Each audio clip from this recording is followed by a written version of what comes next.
What is up, guys? Matchstick over here, and in this video I'm going to show you how to change the battery fuse on this 2015 Honda Accord 2.4. This is a OEM part. Okay, so I went ahead and took it out of the box, but for y'all to know, the correct part number is 38232-TK8-A01, but all you need is this. Just type in Honda 38232, and you get the correct part. This is it. This is how it looks like. That's the fuse inside. It's not blowing. So this fuse is located right here. Take this out, and this should pop all right out. Be careful of the mass airflow sensor harness right here. Don't nick it, don't hit it. And it is located right here. So I have a temporary one at the moment that I put, as I said, because it blew on me one time, but I didn't want to stay with this one that's 100 amps. This is 125. Doesn't matter. It's a super small difference. But first, we're gonna go ahead and disconnect the battery for safety. I don't want to blow anything.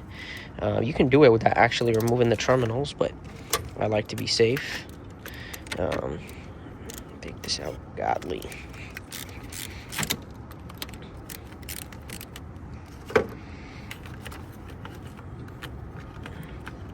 Do that. Go. Here we go. I don't know why it looks like this. I've done a transmission swap one time and the wire just is weird. Anyways, so I want to get you a Phillips, and you want to go ahead and go at it. Just take these two screws right here. Don't lose them. They're super important. They're specific size. I'm just gonna lay it right here. I have a magnetic tip on the screwdriver. It's a Phillips. Don't use a small one. Use, I think, number 2 or number 1. Use any smaller than that. Okay. Use your hands to pick those up. Put them somewhere good. And then take out this. Got this from AutoZone, actually. It's 100 amps.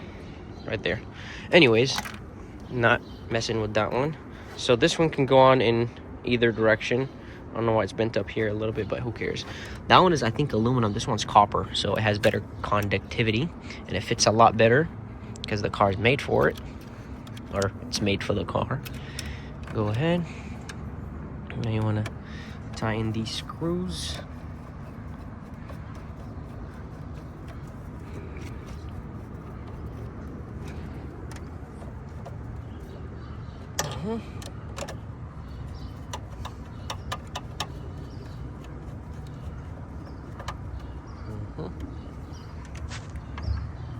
Give it a little bit just more snug, and we're good to go.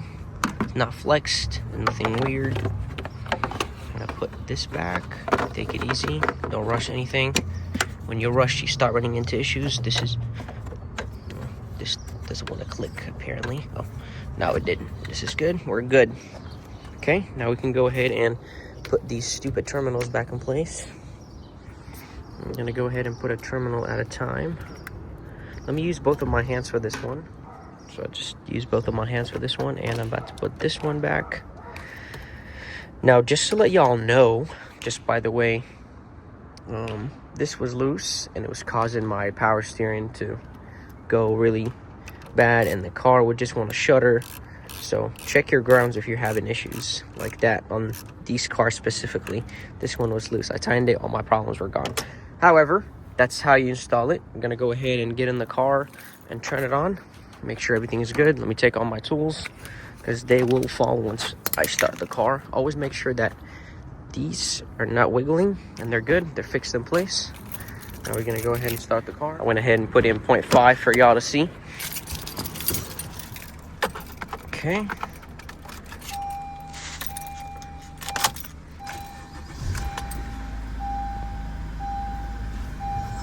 Good.